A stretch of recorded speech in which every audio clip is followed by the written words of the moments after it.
Está pautado para a próxima quarta-feira, dia 10, o julgamento da DPF 572. Trata-se da ação proposta pelo partido Rede Sustentabilidade, atacando a portaria que instaurou o inquérito das fake news. A rede apontou inúmeros vícios e arguiu a inconstitucionalidade da investigação. Tenho denunciado a forma como o Supremo vem sendo usado para fazer avançar pautas políticas, num verdadeiro assinte ao processo democrático. Como defensor da independência e harmonia entre os poderes, tenho não apenas discursado, mas adotado medidas concretas no sentido de que haja o regular funcionamento tanto do Legislativo quanto do Executivo e do Judiciário. Mais recentemente, estou trabalhando na apresentação de uma proposta legislativa voltada para esse tema. Ao invés de haver um equilíbrio, infelizmente, o pêndulo tem estado muito inclinado para o lado do Supremo Tribunal Federal, desequilibrando o sistema de tripartição de poderes.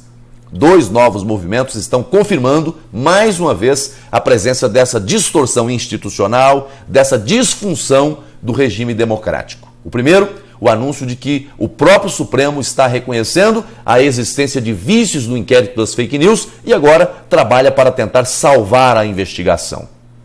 Como publicou recentemente o jornalista Josias de Souza, o inquérito do Supremo Tribunal Federal sobre notícias falsas é uma iniciativa viciada, deflagrada a pretexto de investigar um vício. O Supremo passou a acumular indevidamente os papéis de vítima, investigador e julgador. Como diz ainda Josias de Souza, além disso, passou a investigar pessoas que não dispõem de foro especial e não deveriam merecer a atenção do Supremo. Na verdade, um inquérito instaurado sob o pretexto de preservar a honorabilidade do Supremo termina por funcionar em um sentido totalmente contrário, ou seja, manchando sua honorabilidade. Não sou defensor da prática de fake news contra quem quer que seja, mas também não sou a favor de excessos ou arbítrios. Assim como o Supremo, as casas legislativas são detentoras de poder de polícia e podem instaurar inquéritos, mas o limite de competência é muito bem definido. Aliás, tem uma súmula do próprio Supremo Tribunal Federal que trata desse tema, a súmula 397, que prevê que o poder de polícia da Câmara dos Deputados e do Senado Federal, inclusive para instaurar inquérito, está limitado aos casos de crimes cometidos nas suas dependências. É nesse sentido que a Resolução 59 de 2002 deste Senado prevê em seu artigo 4º a instauração de inquérito, abre aspas, na hipótese de ocorrência de infração penal nas dependências sob responsabilidade do Senado Federal. Fecha aspas. Agora imaginem os senhores senadores se a polícia do Senado tivesse competência para investigar publicações envolvendo os membros desta casa e seus familiares, em toda a sua dimensão, aplicando-se a mesma interpretação usada pelo Supremo Tribunal Federal. Ou se a Polícia Legislativa da Câmara dos Deputados tivesse semelhante competência em relação a todos os deputados federais e familiares. É óbvio que seríamos acusados de privilégios, de estarmos criando um sistema inquisitorial próprio. Aliás, a própria súmula do Supremo, de maneira absolutamente correta, prevê que isso não pode ser feito. Por que então pode funcionar para o Supremo uma regra absolutamente distinta da que vale para a competência investigativa das polícias do Poder Legislativo? Nem aqui, nem lá. Nem lá e nem aqui. Da mesma forma que o Senado e a Câmara dos Deputados ou as Assembleias Legislativas poderiam ser acusadas de uso político de seu sistema de investigação, outra não é a conclusão que se está ocorrendo em relação ao Supremo Tribunal Federal. Isso abre oportunidade para que alguns concluam que o inquérito esteja voltado sistematicamente contra o denominado bolsonarismo. Os senhores ministros do Supremo, assim como o presidente da República, os deputados e senadores, estão sujeitos aos instrumentos comuns a todos, quais sejam o Ministério Público, a Polícia Federal, para a investigação de eventuais crimes que, embora praticados contra eles, não tenham ocorrido nas dependências da Corte. Quanto ao segundo movimento a que me referi no começo, trata-se da tentativa de desistência da ação feita pelo partido Rede Sustentabilidade, justamente em um momento em que as investigações passaram a atingir pessoas ligadas ao governo Bolsonaro. Ou seja, uma indicação de uso político casuístico. Espero sinceramente que os ministros do Supremo consigam sanear o inquérito, se ainda for possível, eliminando os vícios, retirando os excessos e limitando-se à estrita competência prevista no próprio regimento da Corte. Mais que isso, espero que o Supremo se curve à súmula 397, que ele próprio criou. Que Deus abençoe você, Deus abençoe o Brasil. Tem que explicar sempre.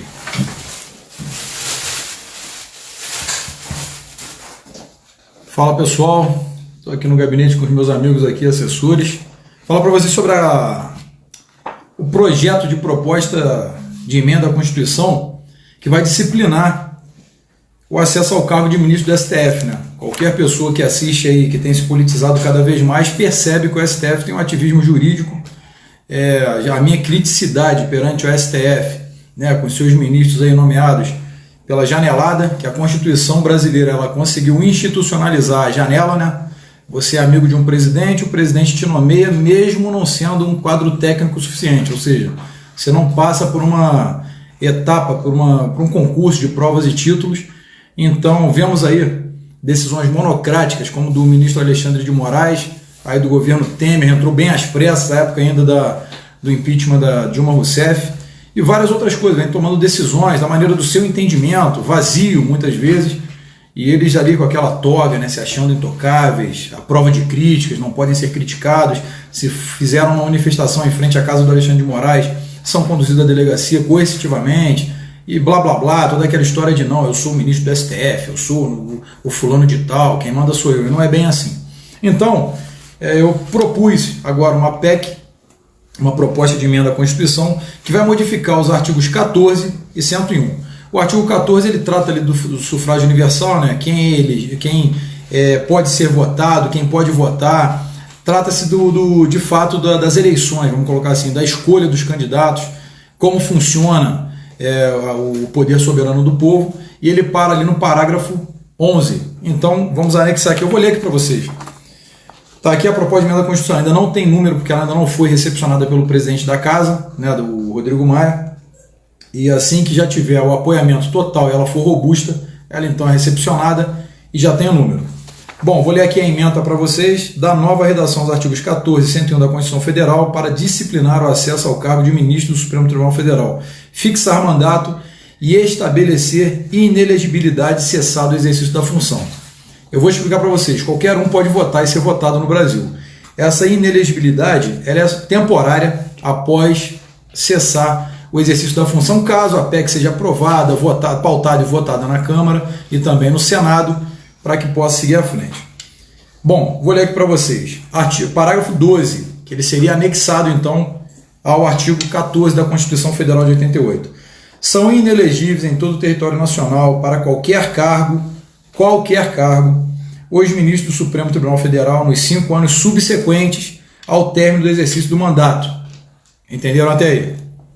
Essa seria a alteração no artigo 14. No artigo 101, o Supremo Tribunal Federal compõe-se de 11 ministros escolhidos da lista tríplice dentre desembargadores de carreira dos tribunais estaduais e federais com mais de 35 e menos de 68 anos de idade, de notável saber jurídico e reputação ilibada, com no mínimo 20 anos de efetivo exercício de atividade jurídica como operador de direito. Significa que nós acabaríamos aqui, é uma PEC muito simples, tá? Ela tem um entendimento profundo, segundo as correntes doutrinárias, só que é muito simples.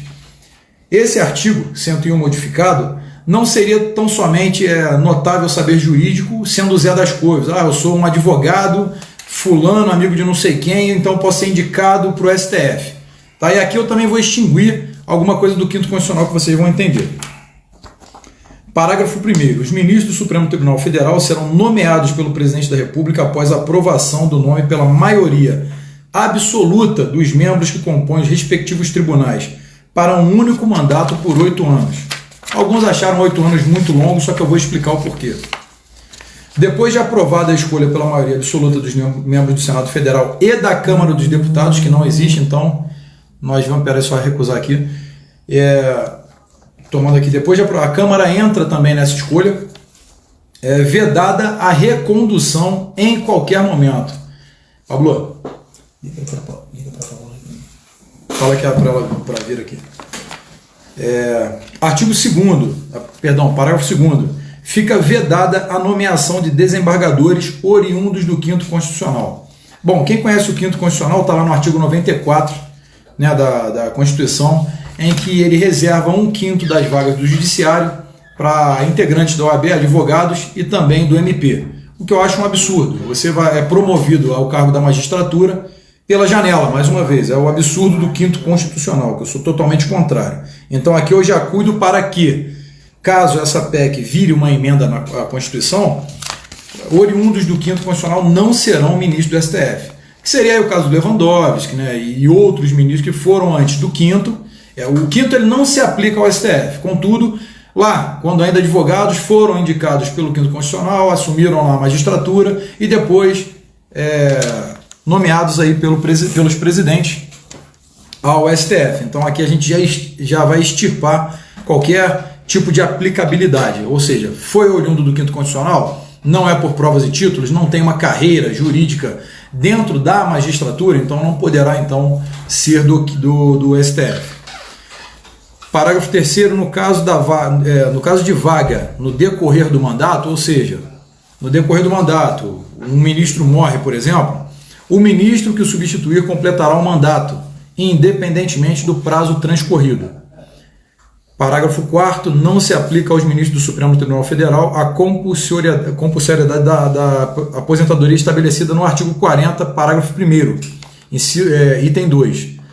Parágrafo 5º, o magistrado nomeado ministro do Supremo Tribunal Federal, ao encerrar o seu mandato, retornará ao cargo. Ou seja, eles não terão mais essa aposentadoria compulsória, ele retorna ao cargo, independente de vaga ou não. Por exemplo, cumpriu o mandato de 8 anos, acabou, ele retorna à magistratura, contudo ele não pode ser nomeado novamente ao Supremo.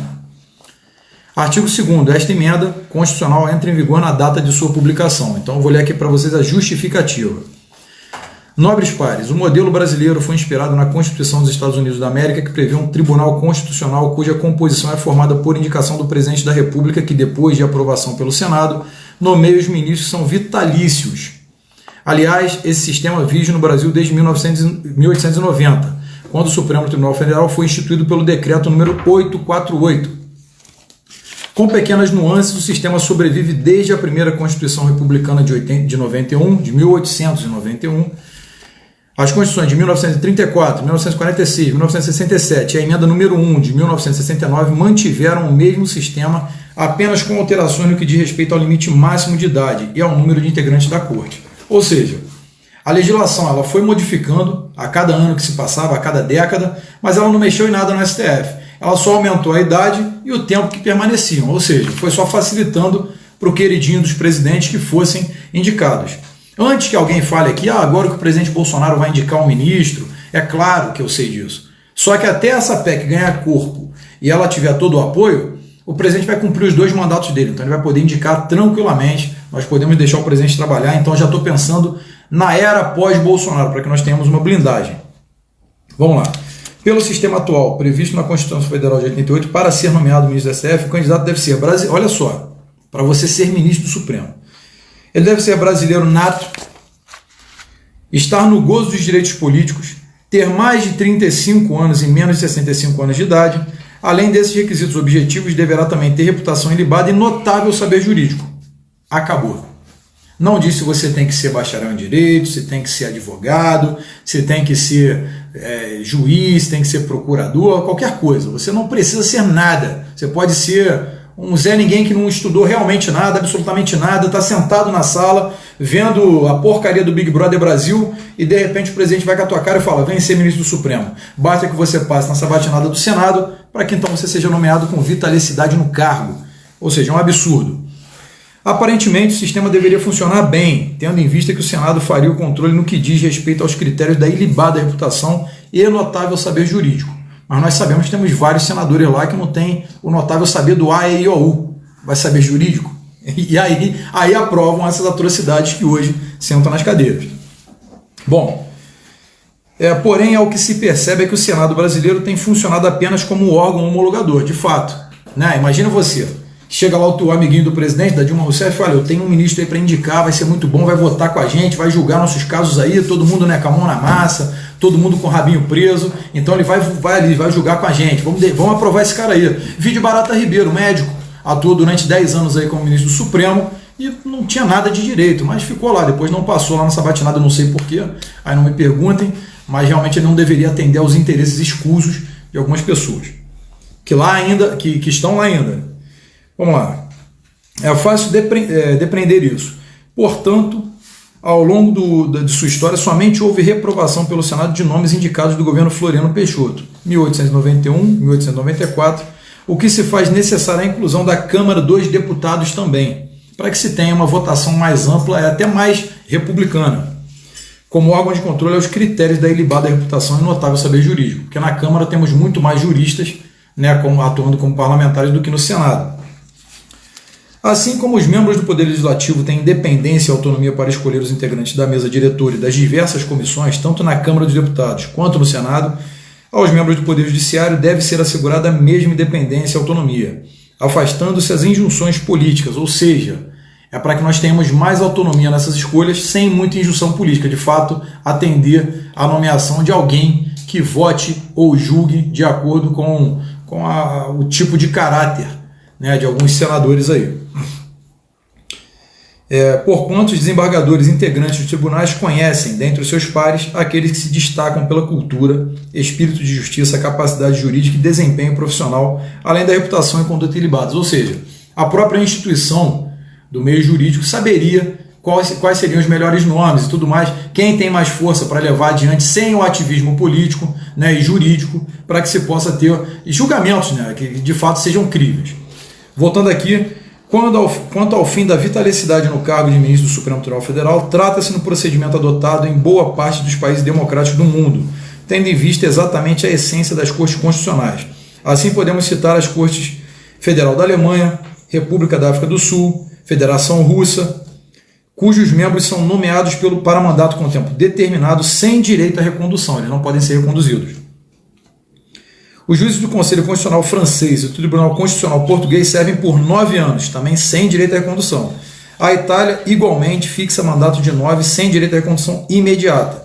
O mesmo mandato é adotado na Espanha, sem, entretanto, limitar o direito à recondução. O sentido da fixação da aposentadoria compulsória para esses agentes públicos, enquanto permanecerem nessa qualidade, eles não garantem isso. Então, visando evitar esse tipo de injustiça, fica assegurado, porque eles não teriam essa aposentadoria, que eu acho um absurdo, então fica assegurado a esses magistrados, depois de servirem no STF pelo mandato de 8 anos, eles retornam então à sua carreira na magistratura para que deem seguimento e possam então se aposentar. Em complemento, fixa uma... Aqui que é o interessante, em complemento fixa-se uma inelegibilidade de 5 anos após o exercício do mandato, ou seja, foi ministro do Supremo, durante 5 anos você não pode se candidatar a cargo algum pelo sufrágio universal. Você não pode nem se candidatar e nem ser nomeado em cargos de confiança, como garantia de lisura e imparcialidade dos ministros. Eis aqui, em breves palavras, os fundamentos da proposta de emenda à Constituição que ora apresentamos à alta apreciação dessa Casa. Temos a certeza de que tal modificação significará a democratização da composição do Supremo Tribunal Federal e possibilitará sua renovação periódica. Significa que não teremos mais cargos vitalícios no STF, né? Tem uns que vão sair em 2030, outros em 2040, ou seja, vamos colocar que é uma sina que nós temos que carregar dentro do judiciário, pessoas que não têm, muitas vezes, a capacidade jurídica de fato, né? Eu não estou aqui para questionar se foi legal a decisão, se foi legal nesse momento não, porque a maioria delas são totalmente imorais e às vezes até inconstitucionais. Então o que nós queremos fazer com essa emenda aqui, com essa proposta de emenda à Constituição, é garantir que o STF ele possa ser modificado e não se tenham mais ditadores jurídicos, que é o que tem acontecido no STF. Isso aí tem revoltado grande parte da população, e a quem vota aí no Bolsonaro e apoia o presidente Bolsonaro, assim como eu, fiquem tranquilos que essa PEC aqui, até ter todo o apoio necessário e ser pautada, o presidente vai conseguir concluir seus 2 mandatos, colocar um bom sucessor e a gente vai dar continuidade. Isso aqui é para a gente poder se escudar lá na frente, caso esse ativismo jurídico continue, e se em 2022 vocês, conservadores, conseguirem aumentar o número de deputados conservadores na casa, para que nós tenhamos quórum suficiente para poder passar esse tipo de emenda, então nós passamos então a não ficar mais reféns de um ativismo judiciário, onde eles querem colocar um estado de polícia, né, forçando você a fazer o que eles determinam quando eles não podem fazê-lo. Em contrapartida, temos um poder legislativo que muitas vezes não intervém, ignorando a tripartição dos poderes, né, a independência e a harmonia. Eles não intervêm nessa questão porque alguns ali têm o rabinho preso e têm medo então de se manter como legislador, falar eu sou o poder legislativo e vocês não podem fazer isso. Então está aqui a emenda à Constituição, ela ainda não tem um número, ela já está aberta para apoiamento lá na Câmara dos Deputados, tá certo? Vocês têm a emenda aí para vocês lerem, ainda está sem o nome, eu só deixei um pouquinho para vocês pausarem aí, depois quiserem ler a emenda e a modificação nos artigos 14 e 101, tá certo? É isso que eu queria passar para vocês, assim que tiver o número vocês acompanham lá no site da Câmara, mas é bem robusta, bem técnica e demorou algum tempo aqui de pesquisa para a gente poder apresentar. Outro detalhe, a composição do STF ela se mantém aqui no Brasil durante muito tempo porque eles alegam que suas decisões têm que ter respaldo, segurança jurídica, ou seja, uma súmula vinculante, por exemplo, ela tem que permanecer, ela não pode ser mudada. Como assim? Vamos botar uma analogia aqui. Imagine que no Brasil, né, depois de toda essa demanda aí de liberação de drogas, o aborto, vamos colocar o aborto. O STF libera o aborto, da maneira que eles querem fazer lá. E a cultura daqui a 10 anos muda completamente. Esses adolescentes têm uma merda na cabeça, resolvem falar assim, não quero mais aborto, agora eu sou pró-vida, sou pró-family, eu não quero mais, de jeito nenhum, não admitimos o aborto. Aí tem lá a súmula vinculante deles que o aborto é legal. Como que você não muda essa súmula vinculante? Até porque não é a norma que muda a cultura, é a cultura que muda a norma. Isso é um arroz com feijão do direito, então é para isso que a gente está propondo aí, tá certo? Eles não podem se valer dessa vitalicidade no cargo para dizer que suas decisões não podem ser alteradas. Até o dia muda, como que a decisão de um ministro do Supremo não vai ser alterada, tá certo? Tamo junto.